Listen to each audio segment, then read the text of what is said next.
예, 오늘의 본문의 말씀은 열왕기하 2장 19절에서부터 25절 말씀입니다. 우리 합독하겠습니다.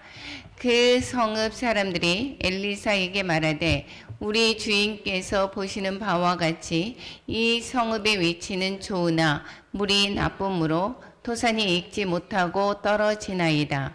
엘리사가 이르되 새 그릇에 소금을 담아 내게로 가져오라 하매 곧 가져온지라. 엘리사가 물 근원으로 나아가서 소금을 그 가운데에 던지며 이르되 여호와의 말씀이 내가 이 물을 고쳤으니 이로부터 다시는 죽음이나 열매 맺지 못함이 없을지니라 하셨느니라 하니 그 물이 엘리사가 한 말과 같이 고쳐져서 오늘에 이르렀더라. 엘리사가 거기서 베델로 올라가더니 그가 길에서 올라갈 때에 작은 아이들이 성읍에서 나와 그를 조롱하여 이르되 대머리여 올라가라 대머리여 올라가라 하는지라. 엘리사가 뒤로 돌이켜 그들을 보고 여호와의 이름으로 저주하매 곧 수풀에서 암곰 둘이 나와서 아이들 중에 42명을 찢었더라. 엘리사가 거기서부터 갈멜산으로 가고 거기서 사마리아로 돌아왔더라. 아멘. 예. 오늘은 그 열왕기하를 하겠습니다. 먼저 제가 한 권 그 설교로 이틀에 걸쳐서 새벽 예배 이틀에 걸쳐서 각 권에 관해서 말씀하고 있습니다. 오늘은 열왕기하를 하겠습니다. 열왕기하에 계시된 예수 그리스도에 관해서 말씀하겠습니다. 전체적으로 열왕기상을 한번 먼저 복습을 해서 보면 열왕기상에서는 솔로몬 왕국과 1절에서부터 11절까지 22절까지 있는 중에서 반은 어떠한 이야기 있었습니까? 솔로몬 왕에 관해서 있었습니다. 솔로몬 왕에 관해서 1절부터 11절까지 이야기 있었고 12절부터 22절까지 분열 왕국에 관한 설명이 있었습니다. 여기에서 솔로몬에 관해서 했을 때는 성전 이야기가 나왔었죠. 그래서 다윗이 짓고자 했던 그 성전을 이 솔로몬 왕이 성전을 건축하는 것을 볼 수가 있습니다. 그래서 솔로몬 왕에게는 하나님의 지혜와 성전 건축에 관한 내용이 11장까지 있고 22장에서부터 그리고 12장에서부터 22장까지는 남과 북이 갈라지게 되죠. 거기에서 북쪽은 여로보암이고 되는 솔로몬의 그 자녀인 르호보암 왕에서부터 계보가 이어지는 것을 볼 수가 있습니다. 그래서 여로보암은 10지파를 가지고 있었고 이 르호보암은 남유다는 그 유다 지파와 베냐민 지파의 그 명맥을 이어가는 그러한 작은 그 유다로 남유다로 이어가는 것을 볼 수가 있게 되겠죠.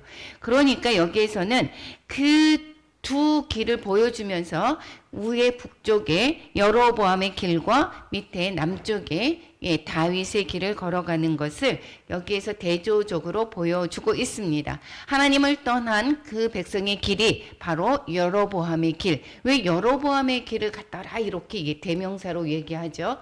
죄의 대명사는 바로 여로보암을 이야기를 하고 있는데 이 여로보암보다 아합 왕은 더 악한 행실을 했습니다.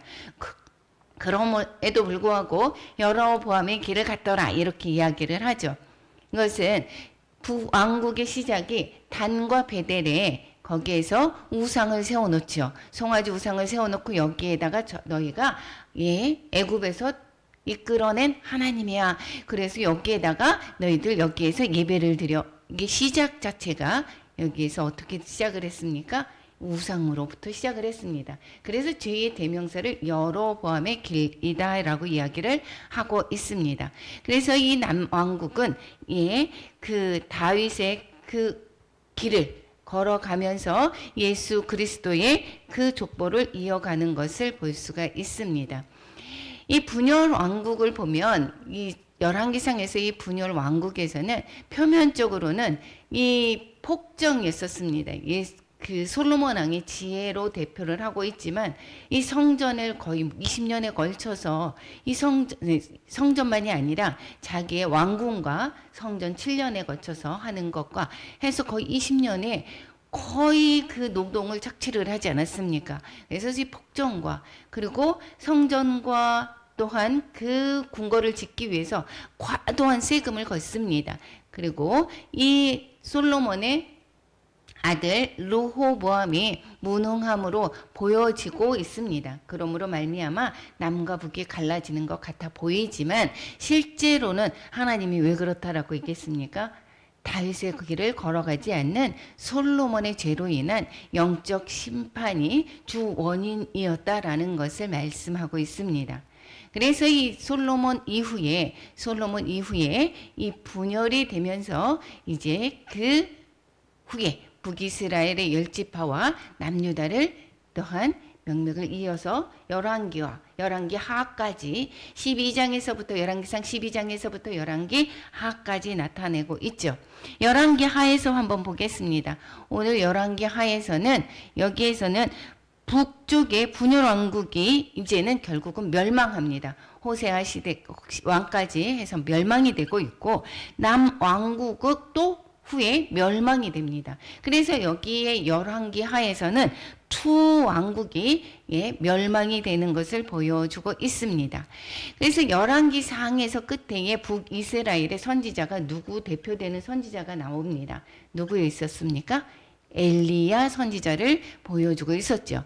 그래서 엘리야 사역을 북쪽에서 계속해서 깨우쳐 주고 있음에도 불구하고 또 이제 이 북왕국의 그 시작이 거기서 또 여러 엘리야를 이은 엘리사가 계속해서 사역을 함에도 불구하고 결국은 왕국이 멸망하게 됩니다. 그것이 17장까지에 나타나고 있고 18장에서부터 25장까지는 남유다도 결국은 멸망한다라는 것을 말씀하고 있습니다. 북왕국에 멸망할 때 계속해서 멸망하기 전에 엘리야를 이은 엘리사의 사역과 구원 사역과 다윗의 왕 자손 즉 북왕국이 멸망하기 전에 이 아달랴로부터 이 남유다의 그 왕들의 씨를 다 멸절하려고 하는 그러한 일들이 있었죠. 그렇지만 왕의 씨를 보존하는 일들이 있습니다. 왕의 씨를 숨겨두고 그리고 다시 이 다윗의 자손 예수 그리스도의 계보가 그대로 이어질 수 있도록 이끌어가는 것을 볼 수가 있습니다. 남왕국의 그 멸망이 또 그럼에도 불구하고 남유다는 이 다윗의 길을 왕도 있었습니다. 특히 대표적인 왕이 히스기야와 요시야 왕의 그 종교 개혁이 있었죠. 그럼에도 불구하고 이 남유다는 멸망하게 됩니다. 그 내용이 열왕기 하가 정말 어렵죠. 열왕기 상하가 되게 어렵습니다. 남과 북을 오가면서 여러 왕에 관해서 그 치적을 설명하고 있지만 대표적으로 이렇게 잘라서 보면 그렇게 어렵지가 않습니다. 즉 열왕기 상에서는 솔로몬 왕의 이야기가 11장까지 있고 12장에서부터 22장까지 남과 북이 갈려졌더라. 그리고 북쪽은 여로보암의 죄의 길을 계속해서 행하였더라. 남유다는 그 다윗의 자손을 이끌어가는 계보로 이어지는데 어떤 왕은 죄로 있었지만 또 중간중간에 이렇게 히스기야와 요시야 같은 그리고 또한 아사왕이나 이러한 여호사밧 왕이나 이러한 왕들의 선한 그러한 다윗의 길을 걸어갔던 그런 왕들도 있었다라는 것입니다. 그렇지만 결국에는 이 남과 북이 모두 다 멸망한다라는 것입니다. 그래서 이 상반기 열왕기 하는 반을 나눠서 보면 위에서 여기에서 17장까지 북왕국의 멸망을 이야기하고 있고 그 뒤에 남유다가 남았지만 그럼에도 불구하고 왕국까지도 멸망한다 이야기를 담고 있습니다. 그러면 이게 지금 이 한 권 설명을 하는데 이 한 권의 내용을 설명을 한다라기보다는 이 구약 내용에서 이 예수 그리스도를 계속해서 계시해주고 있습니다. 그런데 이 눈이 가려져서 잘 보여지지가 않았죠. 그런데 이 신약 예수 그리스도께서 오시면서 이 모든 구약에서 말씀하시는 선지자들과 또 여러 하나님의 사람들을 통하여서 보여줬던 그 말씀하셨던 그 비밀이 보여졌습니다. 드러났습니다. 그것이 바로 예수 그리스도시다라고 이야기를 사도 바울이 말씀하고 있었죠. 그런데 그러면 구약에서는 구속사는 어떻게 흐르고 있는가 이야기를 하는 것은 결국은 이 모든 사건과 모든 선지자의 말씀과 이 모든 것들이 예수 그리스도의 구속사를 설명하고 있다라는 것입니다. 그래서 여기에서는 구속사 중심으로 이 말씀을 나누는 것입니다. 북왕국은 왜 멸망을 합니까? 결국은 아합 왕의 죄 때문에 멸망을 하게 됩니다. 나중에 후에는 므낫세로의 죄, 남유다는 므낫세의 죄 때문에 멸망한다라고 이야기를 하고 있지만 이 북왕국은 아합 왕의 죄 때문에 멸망을 하게 됩니다. 남왕국은 그런데 이 아합 왕과 이세벨의 그 딸인 아달랴가 있는데 이 남유다와 같이 혼인을 하게 되죠. 그러므로 말미암아 이 혼인했던 그러한 이 아달랴 가 옴으로 말미암아 여기 시집으로 와서 왕의 자손을 모두 다 죽이게 됩니다. 그러므로 말미암아 왕 예시야가 오게 됐던 다윗의 후손의 씨로 오게 되는 메시아에 오는 것을 사단이 이렇게 멸망시키려고 하죠. 자르려고 하는 것입니다. 그렇지만 하나님께서 다윗의 씨를 보존하시고 남기고 그리고 또 한 뿐만 아니라 이 남유다도 결국은 죄 때문에 죽게 됩니다. 남유다가 참 멸망하게 됩니다. 그럼에도 불구하고 그러면 왕의 씨가 아예 없어지느냐? 그렇지 않고 여호야긴을 살려두시죠. 바벨론의 포로로 갔지만 살려두시면서 이 하나님의 그 사랑을 또한 알 수가 있습니다. 이 하나님의 사랑으로 다윗의 씨 메시아가 오는 그 줄기를 남겨두는 것을 볼 수가 있게 되겠습니다.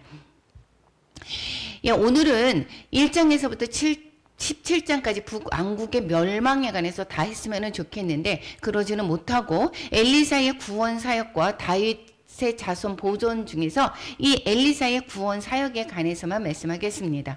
이 북이스라엘은 9왕조가 있었죠. BC 722년에 아수르에게 멸망을 합니다. 그런데 그 짧은 그 기간 내에 거기에서 9왕조가 있었고 19명의 왕이 있었습니다.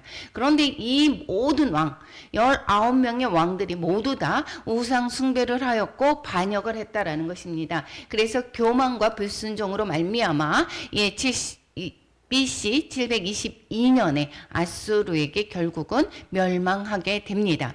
이 오늘 내용은 여기에서 그 엘리사의 사역까지만 하겠습니다.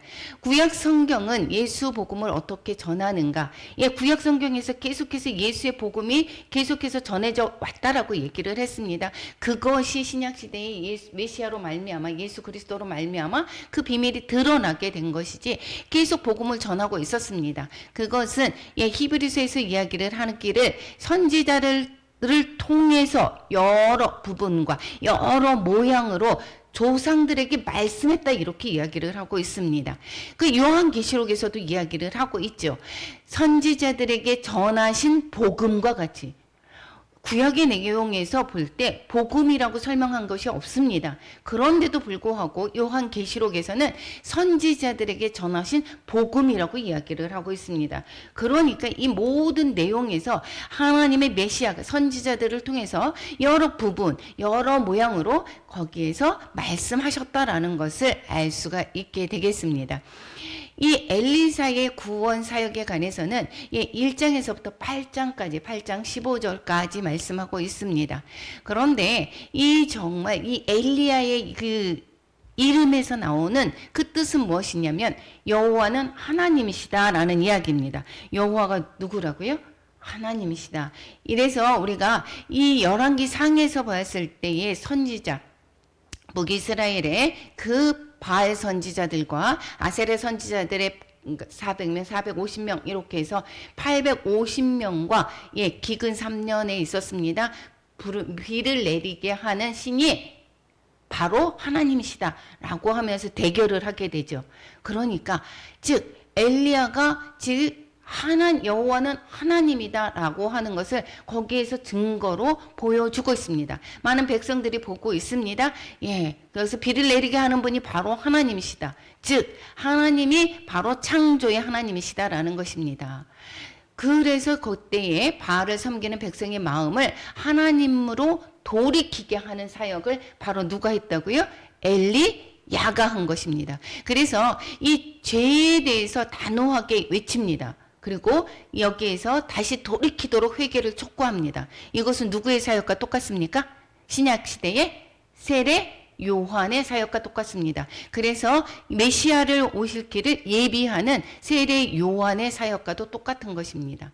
그래서 여기에서 볼 때 여기 그 엘리야를 너희에게 보내리니 한 것이 바로 이 사람이다. 마태복음에서 이야기를 하고 있는 것이 바로 요한을 가리켜 이야기를 하고 있죠.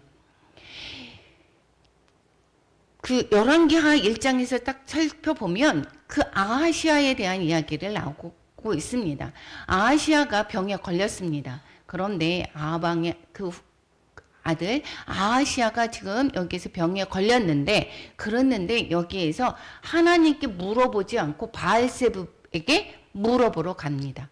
그러니까 엘리야가 열왕기상에서 계속해서 여호와는 하나님이시다 이것을 사역을 했다라고 했습니다. 북이스라엘의 우상으로 가는 그 백성에게 여호와가 하나님이시야 라고 하는데 여기에서 아하시아 사건을 이야기를 하면서 병에 걸렸을 때 누구에게 물어보러 간다고요? 하나님께 묻는 것이 아니라 바알에게 물어보러 간다는 거예요.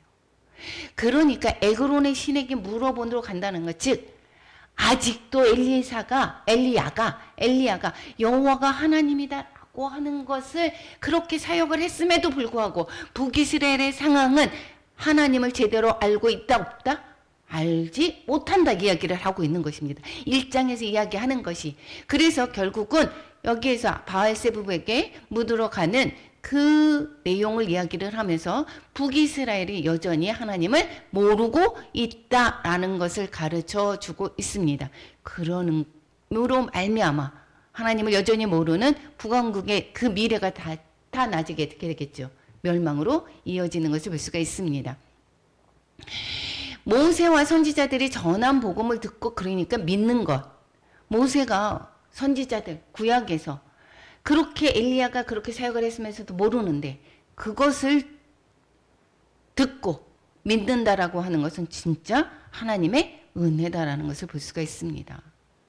그래서 이 그 부자 사람과 이 거지 나사로 이야기를 하고 있는 것을 누가복음에서 있죠. 둘 다 하늘나라에 갔습니다. 거지하고 부자하고. 그랬는데 문부에 갔었죠. 그리고 나사로를 봅니다. 우리 나를 다시 나사로라도 보내주세요. 그래서 우리 친척들에도 여기 오지 않게 해주세요. 라고 했는데 예수님께서 뭐라고 얘기하죠?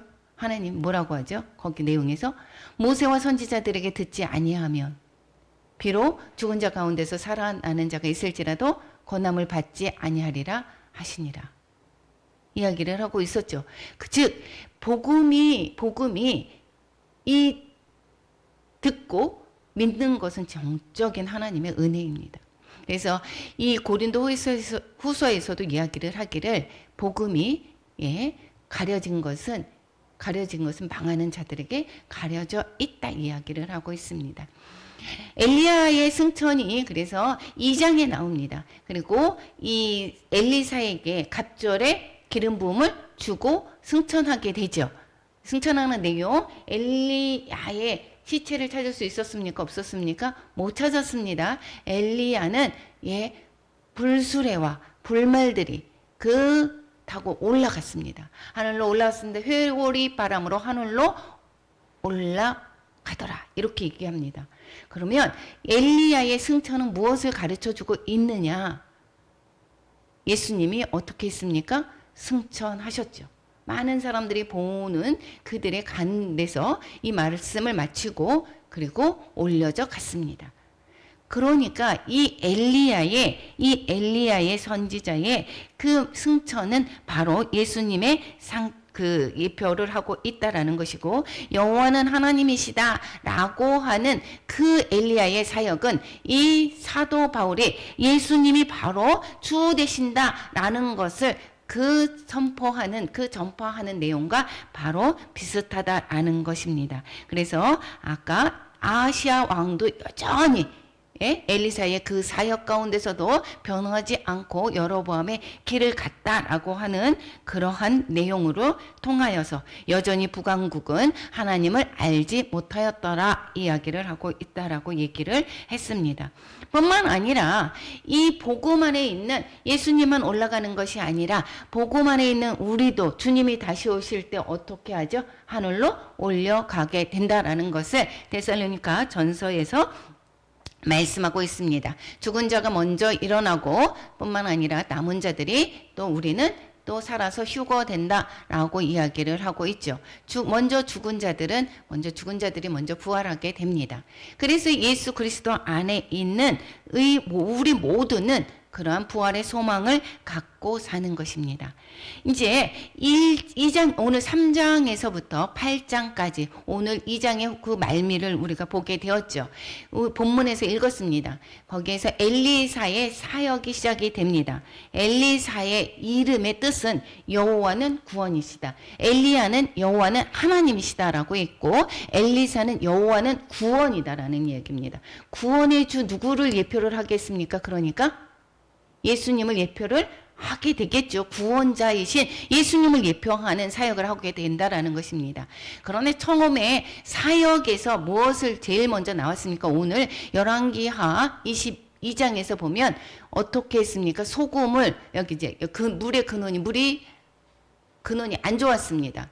그래서 이 물이 안 좋은 그 물을 어떻게 했습니까? 소금을 집어넣어서 물의 근원을 바꿨다라는 것입니다. 그래서 고쳐가지고 이것이 죽음이나 열매 맺지 못함이 없어졌다라는 것을 여기에서 시작을 하고 있습니다. 엘리사의 처음 시작의 이야기를 이것으로 이야기를 하고 있습니다. 이야기는 무엇이냐? 엘리사의 핵심 사역을 설명해 주는 것입니다. 즉 소금 언약에 관해서 이야기를 하고 있습니다. 영원한 구원의 불변성을 말씀하고 있고, 이 소금이 불변하죠. 그리고 구원의 그 언약을 통해서 얻게 되는 그것을 약속으로 구원의 언약이 하나님께서 말씀해 주셨죠. 그것을 통해서 얻게 되는 것을 말씀하고 있습니다. 그래서 이 그리스도의 죽음을 통해서 그래서 죽음에서 생명으로 옮겨지게 되는 것, 그 물근원이 안 좋았었는데 여기에서 소금을 넣음으로 말미암아 열매 맺게 되는 그 내용이 바로 그리스도의 사역이었다, 이 얘기를 가르쳐 주고 있는 것입니다. 그러니까 엘리사의 사역은 여기에서 뭐라고 했습니까? 나쁜 물의 근원을 고쳐서 열매 맺게 하는 그 소금의 언약을 바탕으로 하면서 많은 기사를 일으킵니다. 이 모든 것들이 다 이 기사 내용이 전체가 다 무엇이냐? 구원이다라고 하는 것입니다. 모압과의 전쟁에서 구원해 주는 것, 사역. 과부의 생계를 도와줬습니다. 생활에서의 구원. 그리고 흉년식 그 독을 제거했습니다. 거기에서 이 악에서의 구원.